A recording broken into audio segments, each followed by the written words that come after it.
नमस्कार। खबरों की खबर में आप सभी का स्वागत है। आपके साथ मैं हूं खुशबू। पाकिस्तान दुनिया का वो एकमात्र मुल्क है जहां का हिसाब किताब बिल्कुल अलग है।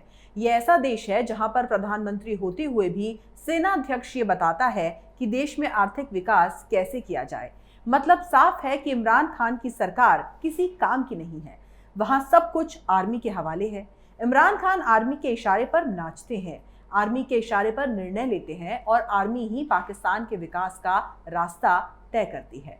आर्मी ही बजट तय करती है और इसलिए आज जो खबर आई है वो आपको चौंका देगी कि जो पाकिस्तान दुनिया भर में कटोरा लेकर घूम रहा है, कभी वर्ल्ड बैंक के पास, कभी आईएमएफ के पास, कभी सऊदी अरब में, कभी यूएई में, हर जगह वो भीख का कटोरा लेकर घूम रहा है। ऐसे में पाकिस्तान का जो बजट आया है उसे देखकर पूरी दुनिया पागल हो गई है। जी हाँ, पाकिस्तान का बजट इस तरह का क्यों रखा गया ये हम आपको बाद में बताएंगे। पहले हम आपको बताते हैं कि इमरान खान सरकार ने इस बजट में अपने मुल्क की जनता को किस तरीके से सजा दी है। पाकिस्तान की आवाम दाने दाने को मुहाल है, लेकिन इमरान खान की सरकार बढ़ती महंगाई को रोकने की बजाय हथियारों की खरीदारी पर जोर देने में जुटी हुई है। इमरान खान की सरकार ने शुक्रवार को पाकिस्तान के अगले वित्त वर्ष के लिए 8,487 अरब रुपए के बजट का प्रस्ताव दिया। इसमें राजकोषीय घाटे का लक्ष्य सकल घरेलू उत्पाद जीडीपी का 6.3% है। वहीं रक्षा क्षेत्र के लिए 1,370 अरब रुपए आवंटित किए गए हैं। पिछले साल के मुकाबले इसमें 6.2% का इजाफा हुआ है। मीडिया रिपोर्ट्स के मुताबिक रक्षा सेवाओं पर खर्च वित्त वर्ष 2022 के बजट के कुल खर्च का लगभग 16% है।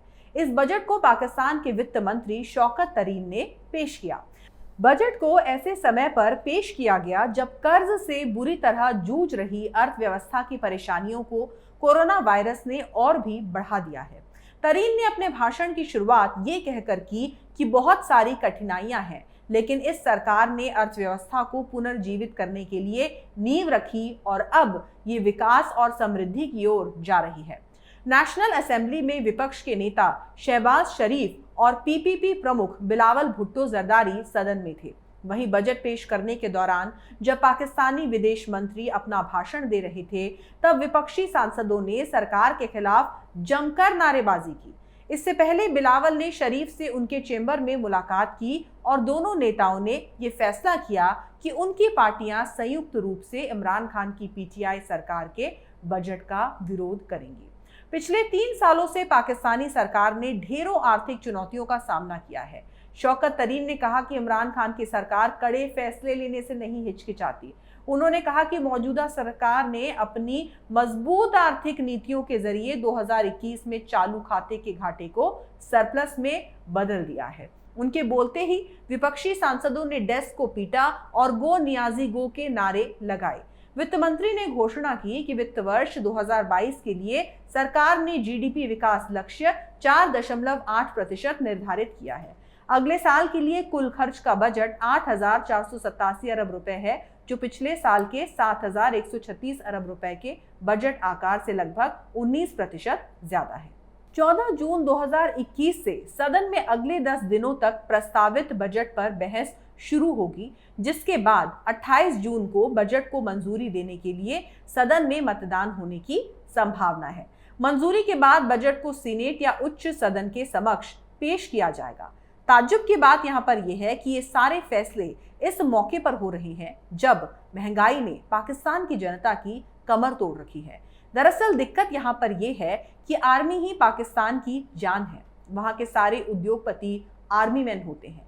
पाकिस्तान की आर्मी वहाँ की सबसे बड़ी उत्पादक भी है और सबसे बड़ी उपभोक्ता भी। इतनी संख्या में वहाँ पर आर्मी है और ये फैसले इस स्थिति में हो रहे हैं जब वहाँ पर अनाज नहीं है खाने के लिए। खबर आई थी कि वहाँ गेहूं नहीं है। हाल ही में इमरान खान 3 दिन की यात्रा पर सऊदी अरब पहुंचे तो सऊदी सरकार ने पाकिस्तान को चावल की 19,032 बोरियां दान की। उनके दौरे पर विपक्ष सहित पाकिस्तान की आम जनता ने भी सवाल उठाए। पाकिस्तान के विपक्ष ने इसे अपने देश की बेइज्जती करार दिया। पाकिस्तान पीपल्स पार्टी के अध्यक्ष बिलावल भुट्टो जरदारी ने कहा था कि इमरान जितनी कीमत के चावल सऊदी अरब से लेकर आए हैं, इससे ज्यादा पैसे तो उन्होंने अपनी यात्रा पर खर्च कर दिए। जी हाँ, साथ ही भुट्टो ने सऊदी अरब के दान देने के समय पर भी सवाल उठाया। उन्होंने कहा कि सऊदी ने पाकिस्तान को ये मदद खैरात या फितरा समझकर दी। उन्होंने सवाल किया कि क्या इमरान खान ने राजनीति के क्षेत्र में 22 साल इस दिन को देखने के लिए ही मेहनत की थी? उन्हें अपने देश के लिए इस तरह की मदद लेने से पहले कई बार सोचना चाहिए था। विपक्ष के हमले के बाद इमरान सरकार के मंत्री और अधिकारी बचाव की मुद्रा में आ गए। उनके विशेष सलाहकार ताहिर अशरफी ने कहा कि पाकिस्तान गरीबों के लिए सऊदी से ऐसी मदद पहले भी ले चुका है। उन्होंने कहा कि इस दौरे पर चावल की बोरियां दान करने का फैसला सऊदी ने 1 महीने पहले ही कर लिया था। पाकिस्तान को पैसे की मदद कोई नहीं दे रहा। महंगाई वहां इतनी है कि वहां पर मुर्गे और मीट के दाम अचानक बढ़ गए, जिसके चलते पाक प्रधानमंत्री इमरान खान आवाम के निशाने पर हैं। मुर्गे और मीट के अलावा पाकिस्तान में अंडे और अदरक के भाव भी आसमान छू रहे हैं। कुछ दिनों पहले पाकिस्तान के रावलपिंडी में अंडे के दाम 350 रुपए प्रति दर्जन पर पहुंच गए। वहीं 1 किलो अदरक 1000 रुपए में बिक रही थी। पाकिस्तान पहले ही आटे की कमी से जूझ रहा है और अब बारी किचन की दूसरी चीजों की है। लोगों में इस महंगाई को लेकर काफी आक्रोश है। बीते दिनों पंजाब और खैबर पख्तूनख्वा से भ्रष्टाचार की शिकायतें मिलने के बाद इमरान खान ने मुद्रास्फीति को कंट्रोल करने के लिए बाजार समितियों को भंग कर दिया था। मीट और सब्जियों के अलावा पाकिस्तान में लोगों को गैस की कमी का भी सामना करना पड़ रहा है। साल 2021 की शुरुआत से ही पड़ोसी देश गैस के भीषण संकट से जूझ रहा है। पाक को गैस की आपूर्ति करने वाली कंपनी सुई northern 500 million standard cubic foot प्रतिदिन गैस की कमी का सामना कर रही है। इसी वजह से कंपनी ने पाकिस्तान को सप्लाई होने वाली गैस पर रोक लगा दी है। ऐसे में सवाल ये उठता है कि प्रधानमंत्री इमरान खान इन समस्याओं को लेकर कितने गंभीर हैं। बीते दिनों इमरान खान ने ट्वीट करते हुए लिखा कि पाकिस्तान में चीनी 81 रुपए प्रति किलो के दाम पर बिक रही है। ये उनकी सरकार की बड़ी सफलता है। उनकी नीतियों के चलते ही चीनी के दाम 102 रुपए प्रति किलो से 81 रुपए प्रति किलो हो गए हैं।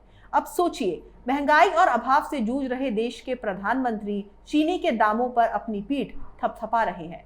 तो पाकिस्तान में जिस तरह से हालात हैं, वहां अर्थव्यवस्था में सुधार लाने के लिए पैसा लगाने की जरूरत थी, लेकिन पैसा सेना में चला गया।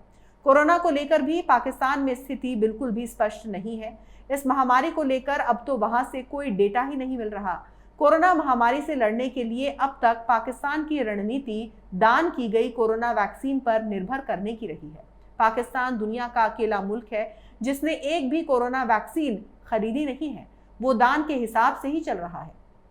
चीन ने पाकिस्तान को ढेरों वैक्सीन दान में दी हैं और कई मध्य पूर्व के देशों ने सख्त लहजे में इस बात का ऐलान कर दिया है कि जो चाइनीज वैक्सीन लगवाकर आएगा उसे एंट्री कतई नहीं मिलेगी।